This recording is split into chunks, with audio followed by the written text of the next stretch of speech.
Donc, aujourd'hui, c'est le 13 janvier.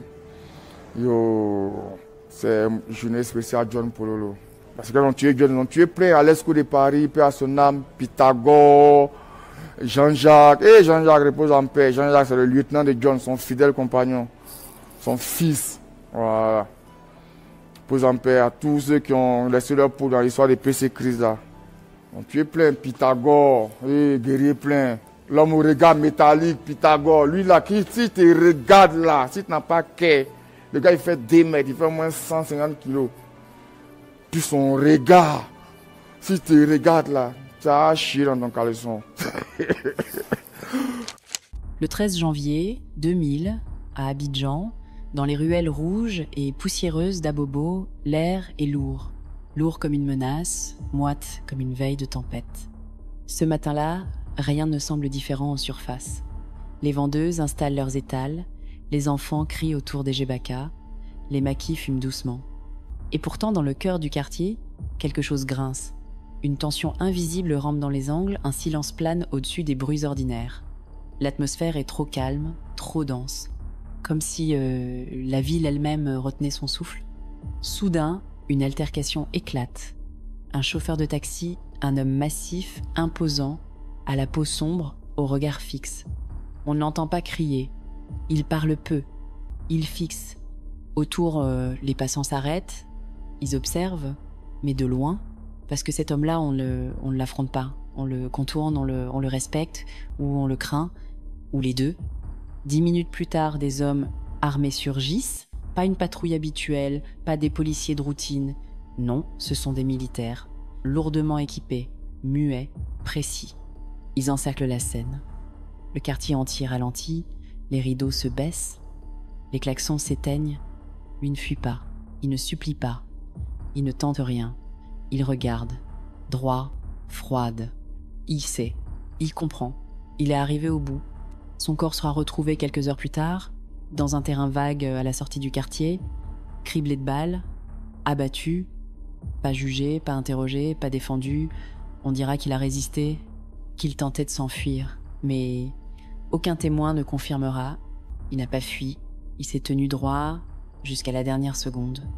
Son nom officiel sur son extrait de naissance, Saïri Gnedré Lazare, mais dans les rues d'Abobo, personne ne l'a jamais appelé comme ça.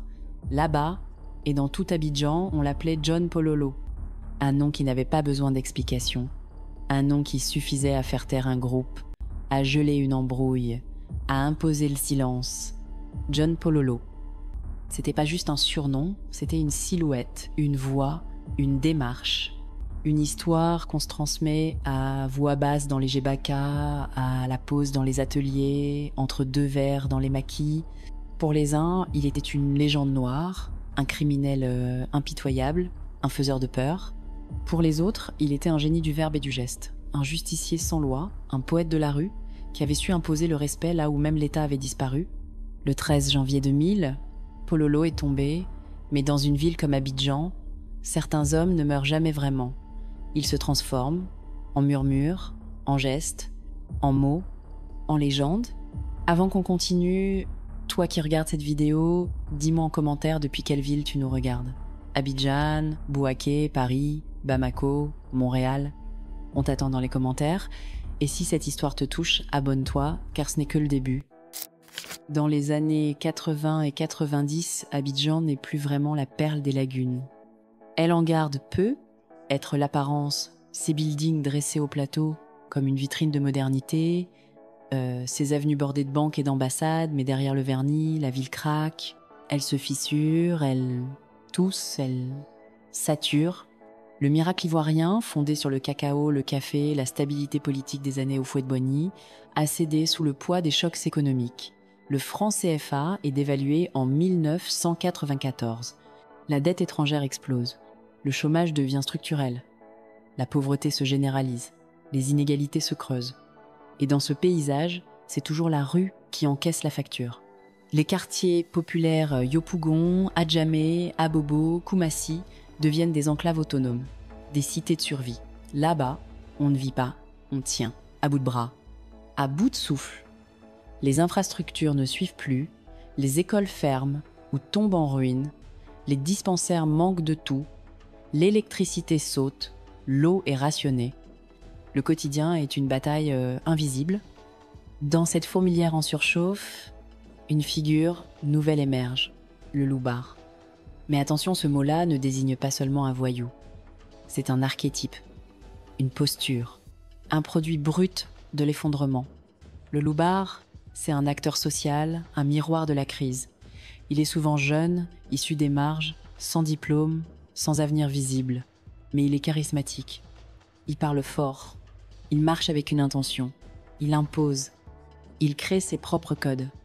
Il parle un langage nouveau, le nushi, une langue hybride, nerveuse, inventive, faite de bribes de français, de dioula, de bété, d'anglais, de gestes, de regards. Il développe un style vestimentaire, chemise repassée malgré la chaleur, pantalon cintré, chaussures brillantes même dans la poussière. Il codifie sa démarche, lente, féline, assurée. On l'imite, on le redoute, il devient une référence. Mais surtout, le loupard comble un vide, parce que dans les quartiers, l'État n'existe plus vraiment, la police est souvent absente, et quand elle est présente, elle est corrompue, elle raquette, elle brutalise. La justice, lente, lointaine, incompréhensible, inaccessible. Alors la rue s'organise, elle crée ses propres institutions, ses propres juges, ses propres punitions. Et dans cette jungle sociale, où l'autorité officielle ne pèse plus, un homme comme John Pololo devient une évidence, pas un accident, pas une anomalie, une nécessité. Il surgit non pas pour défier le système, mais pour le remplacer. Il devient l'incarnation d'un pouvoir alternatif, une figure d'ordre dans le chaos. Là où les policiers ferment les yeux, Pololo ouvre les siens. Là où les juges mettent des mois à statuer, Pololo tranche en quelques mots. Il punit les voleurs quand ça arrange, protège les commerçants quand c'est utile, règle les conflits de voisinage d'un regard ou d'un geste. Il devient la loi, le code, la référence. Mais il ne s'impose pas seulement par la force. Il s'impose par l'aura, par le verbe, par le style. Il comprend quelque chose que les autres ignorent. Le pouvoir, c'est aussi une question de récit. Il raconte, il performe, il impressionne. Et dans une ville où tout se voit, où tout s'entend, où tout s'imite, c'est une arme. Abidjan, à cette époque, n'est plus une capitale politique. C'est un théâtre, une arène, un ring. Et chaque quartier est un royaume. Dans celui d'Abobo, dans le fief des jeunes en marge, dans les terrains vagues où la poussière remplace les lois, John Pololo devient roi, un roi sans couronne, mais avec des disciples, un roi sans trône, mais avec une rue entière à ses pieds.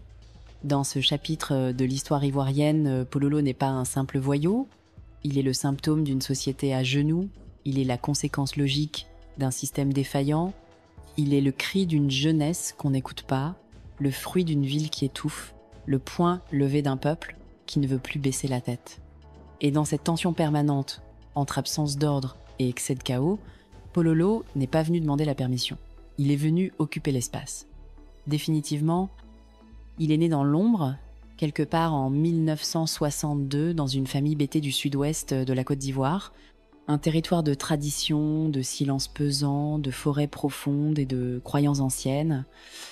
Son nom à l'état civil était Sérigadre Lazare, mais dans son quartier, dans sa ville, dans sa rue, personne ne l'appellera jamais ainsi, car ce nom-là ne raconte rien, ce nom-là n'impose rien.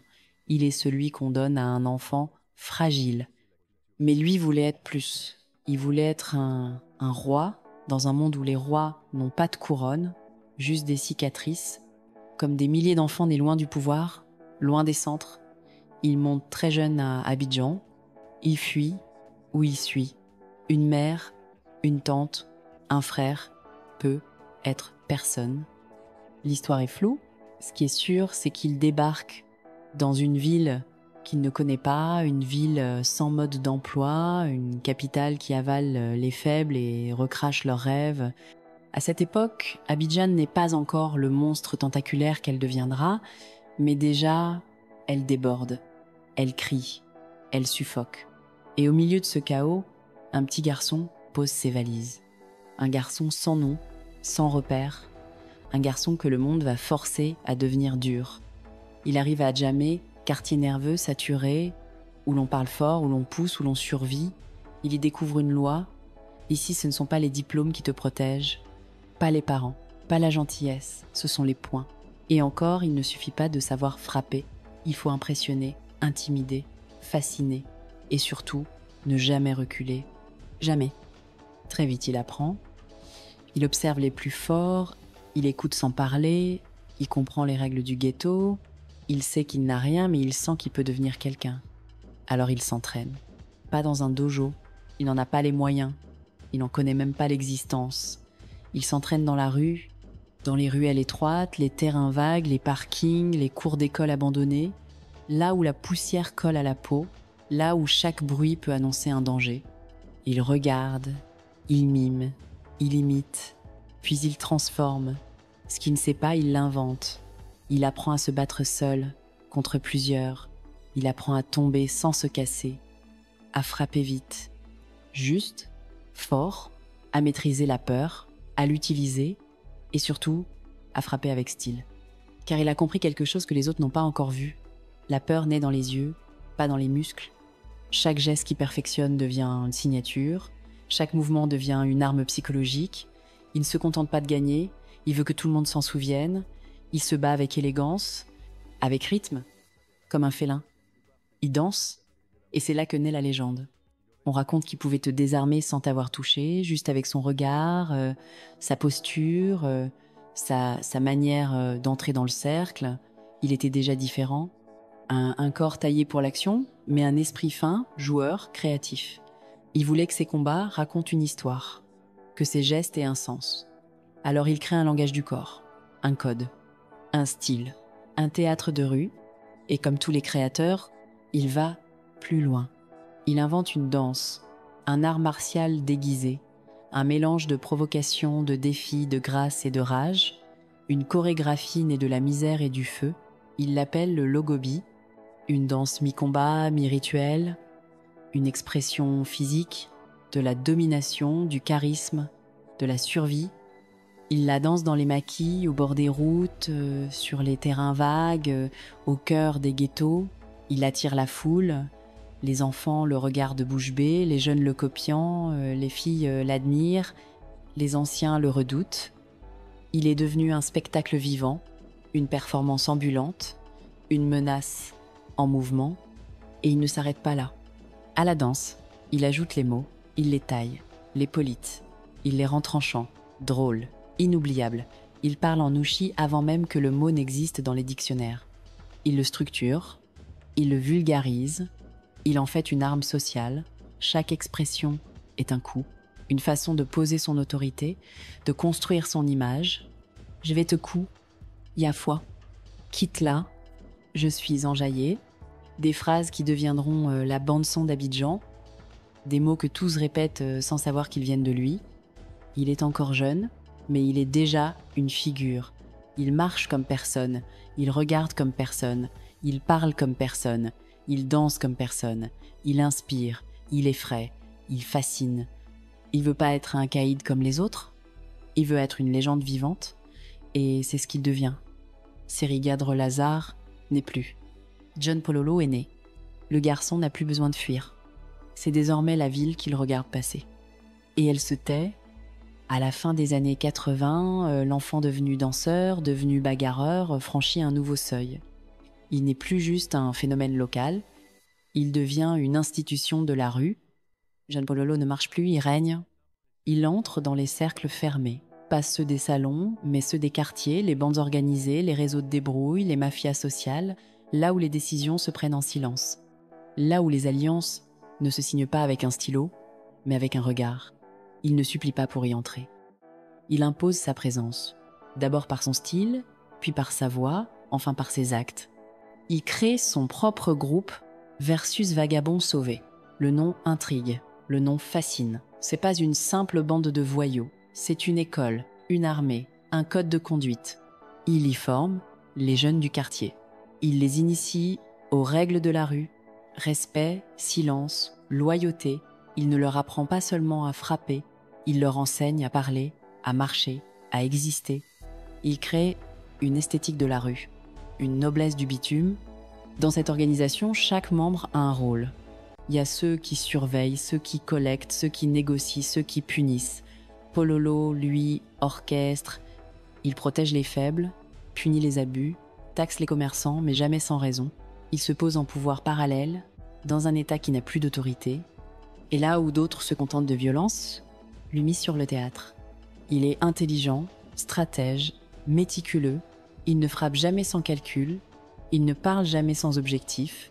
Il sait que la peur se cultive mieux par le verbe que par la machette.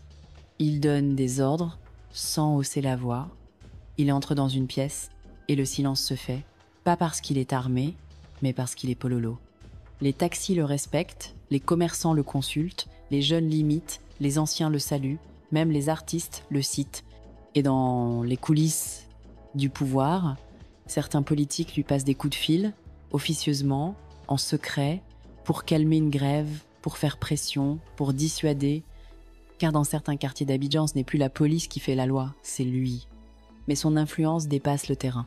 Elle devient culturelle, il forge un langage, il codifie le nushi, il invente ou popularise des dizaines d'expressions. Yafwa, enjaillement, je vais te coup, gawa, kitla, des mots qui font rire, qui menacent, qui charment, des mots repris dans les campus, les ghettos, les studios de radio pirates. Pololo ne parle pas seulement la rue, il l'écrit, il la chante, il la met en scène. Son style vestimentaire devient une signature. Chemise cintrée, pantalon repassé, chaussures brillantes, lunettes noires même sous la pluie. Sa démarche, le Pazigwayi, est imitée dans toute la ville. Un mélange de défi et de nonchalance. Une chorégraphie de puissance. Un code. Un cri silencieux. Même la musique s'imprègne de lui. Le zouglou, dans ses débuts, parle de la rue qu'il domine. Le logobi, cette danse de combat, vient de ses gestes. Le coupé décalé plus tard reprendra son culte de la débrouillardise, de la mise en scène, de l'outrance. Il n'est pas un musicien, mais il est déjà une influence. Mais Pololo ne se contente pas de symboles. Il veut du concret. Il prend le contrôle de zones entières. À Bobo, à Djamé, parfois même Treichville. Il sait qui entre, qui sort, qui vend, qui trahit. Il ne se cache plus. Il entre en plein jour, parfois seul, parfois avec ses hommes. Et ce qu'il fait choque, non pas par sa brutalité, mais par sa confiance absolue. Il braque des commerçants cagoules, les mains dans les poches, il parle avec les clients, il donne des billets aux enfants, il salue les vigiles, parfois il laisse même des excuses écrites à la main. C'est pas de la violence aveugle, c'est une mise en scène, une dramaturgie du pouvoir, une manière de dire « je suis là, vous ne pouvez rien contre moi ». Chaque geste est codé, chaque attaque est une signature. Il ne frappe pas au hasard. Il choisit ses cibles, un supermarché qui exploite ses employés, un entrepreneur corrompu, une société libanaise réputée pour les humiliations racistes. Pololo n'est pas un Robin des Bois, il ne redistribue pas, mais il corrige, il éduque, il règle, à sa manière, par la peur. Ce qui le distingue des autres chefs de gang, c'est cette maîtrise du récit. Après chaque opération, il fait circuler sa version de l'histoire, il contrôle la rumeur, il devient le narrateur de ses propres crimes, et même les journaux, prudents, reprennent ses mots. Car ils savent que Pololo lit, et que s'il lit un mensonge sur lui, il viendra parler. Un jour, après un braquage à Treichville, un vigile témoigne « Quand il est entré, j'ai juste baissé les yeux. Il ne criait pas, il ne courait pas, il regardait, et tout le monde savait. C'était Pololo. » Il n'est plus un homme, il est une présence, une ambiance. Quand il marche dans un marché, les vendeuses murmurent, les enfants reculent, les hommes s'écartent, pas parce qu'il va frapper, mais parce qu'il peut frapper. Et que cette possibilité suffit à geler le sang, John Pololo n'a pas volé sa légende. Il l'a construite, brique par brique, mot par mot, geste par geste. Dans un pays en chute, dans une ville sans règles, il a bâti un trône au milieu du chaos. Et il s'y est assis, sans permission, sans pardon. Le roi du ghetto, le seul, l'unique, John Pololo. Fin des années 90, Abidjan bouillonne, le pays vacille. Le régime d'Henri Conan Bédier s'effrite sous le poids de la dette, des tensions ethniques, des promesses trahies, le pouvoir tremble. La rue, elle, s'organise. Et dans cette rue, un nom revient plus que tous les autres. Pololo. Il n'est plus seulement un chef de gang, il est devenu un acteur politique informel, un régulateur social. Il calme les foules quand les syndicats s'enflamment. Il impose la paix dans les zones industrielles en colère. Il devient un outil, une variable, une pièce du jeu de ceux qui dirigent en coulisses. On dit qu'il a servi le régime, on dit qu'il a aussi protégé les opposants, on dit surtout qu'il n'appartenait à personne, et c'est ça qui dérange. Pololo commence à peser trop lourd, sa voix est écoutée plus que celle des députés, son regard intimide plus que celui des commissaires, même en prison, à la Maca, il règne, il impose ses règles, dicte les alliances, protège certains détenus influents, comme Guillaume Soro ou Blé Goudé. La rumeur court. Même derrière les barreaux, il est plus libre que ceux qui sont dehors. Mais cette liberté, là a un prix, 1999, coup d'État. Le président Bédier est renversé, le général Robert Guéhy prend le pouvoir, il veut nettoyer, faire table rase, montrer que l'ordre nouveau ne tolérera aucun pouvoir parallèle. Alors, il dresse une liste noire. En haut de cette liste, Pololo. Le colonel Bokeh-Hapi, bras droit du nouveau régime, met en place une unité spéciale, le PC Cries. Sa mission est simple, éliminer les figures incontrôlables, nettoyer les quartiers, réinstaurer la peur, mais cette fois, au nom de l'État. 13 janvier 2000, à Bobo, il est midi passé, le soleil est lourd, l'air épais, une altercation éclate entre Pololo et un chauffeur de taxi, une dispute banale ou un piège bien ficelé, personne ne sait vraiment. Mais 10 minutes plus tard, les hommes du PC Cries débarquent. Ce sont pas des policiers, ce sont des militaires, armés, déterminés. Ils encerclent. Pololo ne fuit pas, il ne parle pas. Il les regarde, il sait, il comprend. C'est la fin. Quelques heures plus tard, son corps est retrouvé, criblé de balles, abattu, sans jugement, sans défense, exécuté. La version officielle, flagrant, délit, tentative de fuite, neutralisation légitime. Mais dans les quartiers, personne n'y croit. Ses proches parlent d'un piège militaire, d'une trahison organisée. On dit qu'il a été arrêté vivant, torturé, exécuté froidement, enterré rapidement. Effacé, mais un homme comme Pololo ne s'efface pas. Le lendemain, Abidjan se fige. Dans les bacas, les musiques s'arrêtent. Dans les maquis, les discussions murmurent. Dans les ruelles d'Abobo, on porte du noir. Aucune consigne. Juste la rumeur. Juste le deuil. Pololo est mort. Mais sa légende, elle, vient de naître. Les graffitis apparaissent sur les murs. Pololo vive la rue. Ils ont tué le roi. Des chansons circulent sous le manteau. Les artistes, même ceux qu'ils critiquaient, se taisent. Parce qu'ils savent, parce qu'ils sentent. Quelque chose vient de changer. Ils ont éteint un corps, mais ils ont allumé une présence, un feu qui ne s'éteint pas. On peut tuer un homme, mais pas une présence. Et Pololo, lui, n'a jamais vraiment disparu. Il n'a ni statue, ni avenue à son nom. Pas de musée. Pas de date officielle pour commémorer sa mémoire. Mais son empreinte, elle, est partout. Dans les mots d'Abidjan.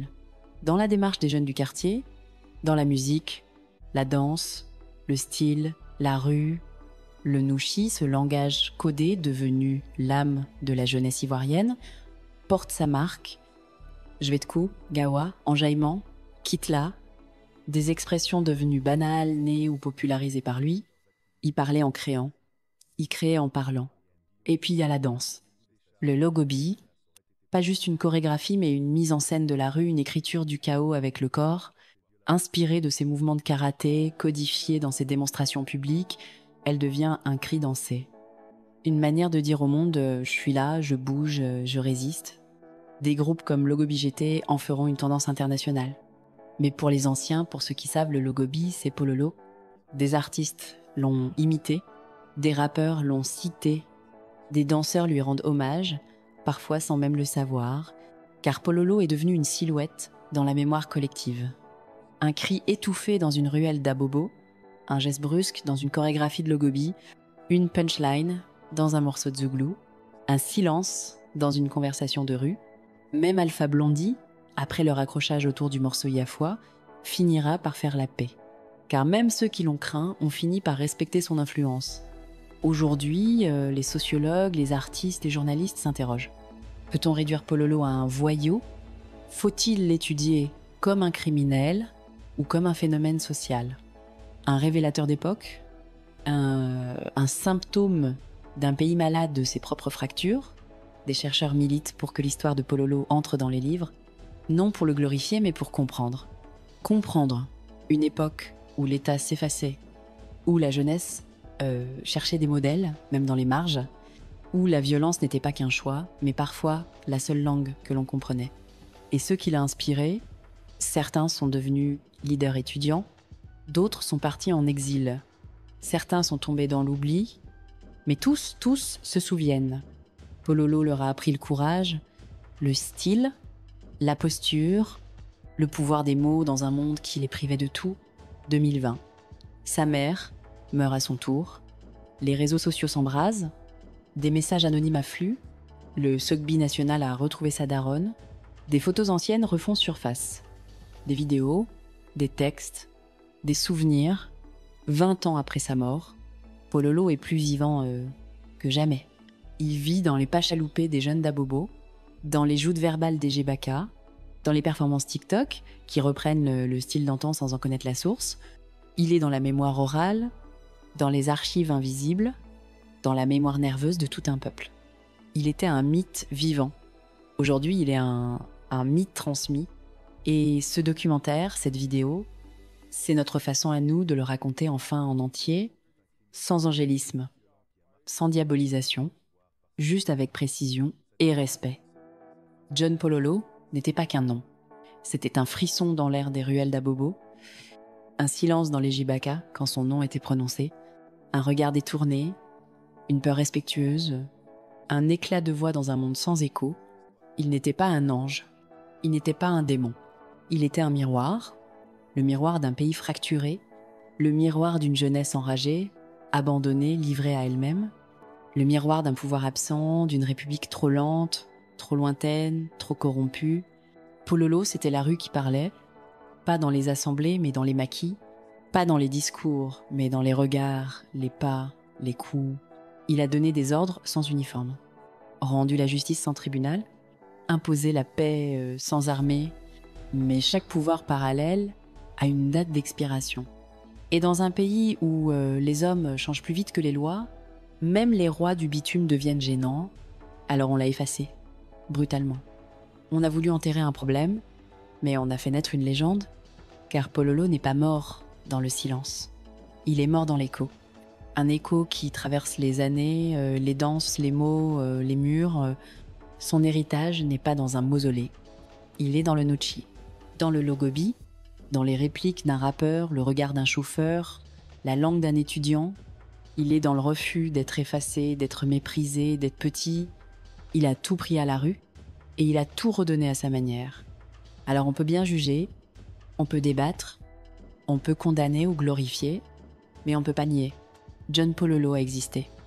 Et il existe encore. Là où l'injustice règne, là où la misère parle, là où la débrouille devient identité, il existe dans chaque ville où l'État oublie. Il existe dans chaque regard qui défie le mépris, parce que tant qu'il y aura des quartiers sans avenir, tant qu'il y aura des enfants livrés à eux-mêmes, tant qu'il y aura des injustices criantes, la rue continuera d'inventer ses propres héros. Et les mythes continueront de marcher, même après la mort.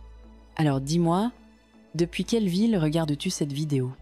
Parce que peut être, là aussi, quelqu'un comme Pololo est en train d'apprendre à marcher dans l'ombre. Comment le Nyama Nyama ? Le Nyama Nyama, c'est la première danse urbaine de Côte d'Ivoire. Avant Zouglou. Avant, là, on danse Diapa, on danse Nyama Nyama, c'est les monies bilés, les trucs là. Souvent, John Pololo a fini ça. Donc, au fur et à mesure, on va parler. Voilà, c'est la jeune génération, ils vont comprendre, ils vont connaître le commencement de l'histoire. Ils vont apprendre. Voilà, le commencement de l'histoire. Moi, j'étais petit au commencement, mais j'ai vécu ça, parce que j'ai vécu ça, j'ai pris le train déjà petit. Moi, j'étais à Djamé. Donc, à la Djamé, là, la gare, c'était la gare, c'était cimetière, gare de Sotra, c'est devant nous. Donc, c'est là-bas en train, depuis ce moment, 30 francs. On va, le grand frère nous met au